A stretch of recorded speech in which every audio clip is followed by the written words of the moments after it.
ராணிப்பேட்டையில் நண்பனின் உறவுக்கார பெண்ணுடன் ஏற்பட்ட முறை தவறிய உறவால் இளைஞர் ஒருவர் கொலை செய்யப்பட்டிருக்கிறார். நண்பனை கொலை செய்து குளத்தில் உடலை வீசியவர்கள் போலீசில் சிக்கியது எப்படி?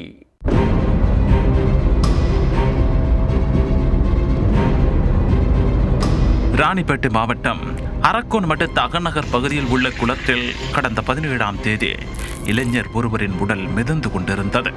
அரக்கோணம் நகர போலீசார் அந்த உடலை மீட்டு ஆய்வு செய்த போது அந்த நபர் அடித்து கொலை செய்யப்பட்டு குளத்தில் வீசப்பட்டிருப்பது தெரிய வந்தது. இது தொடர்பாக போலீசார் நடத்திய விசாரணையில் கொலை செய்யப்பட்டவர் அதே பகுதியைச் சேர்ந்த கௌதம் என்பது தெரிய வந்தது.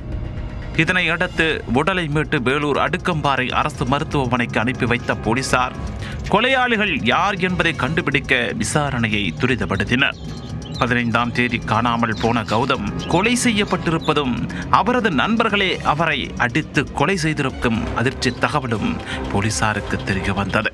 இது தொடர்பாக மேலும் விசாரித்ததில் கௌதமும் அதே பகுதியைச் சேர்ந்த அருண் என்பவரும் நண்பர்களாக நெருங்கி பழகி வந்துள்ளனர்.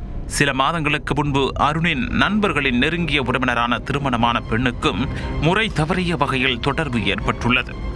இதனை கைவிடுமாறு நண்பர்கள் பல முறை கூறியும் கௌதம் அதை கண்டுகொள்ளவில்லை. இதனால் ஆத்திரமடைந்த அருண் தனது நண்பர்களான தேபா, தீனா, சதீஷ் ஆகியோருடன் சேர்ந்து கௌதமை அடித்து புதைத்து கொலை செய்திருக்கிறார். பின்னர் அந்த உடலை குளத்தில் தூக்கி வீசிவிட்டு அங்கிருந்து அனைவரும் தப்பிச் சென்றிருக்கின்றனர்.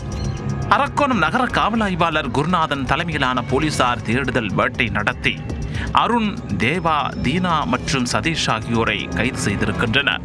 திருமணமான பெண்ணுடன் தொடர்பில் இருந்த நண்பனை திட்டம் போட்டு கொலை செய்து உடலை குளத்தில் வீசிச் சென்ற சம்பவம் அரக்கோணம் பகுதியில் பரபரப்பாக பேசப்பட்டு வருகிறது.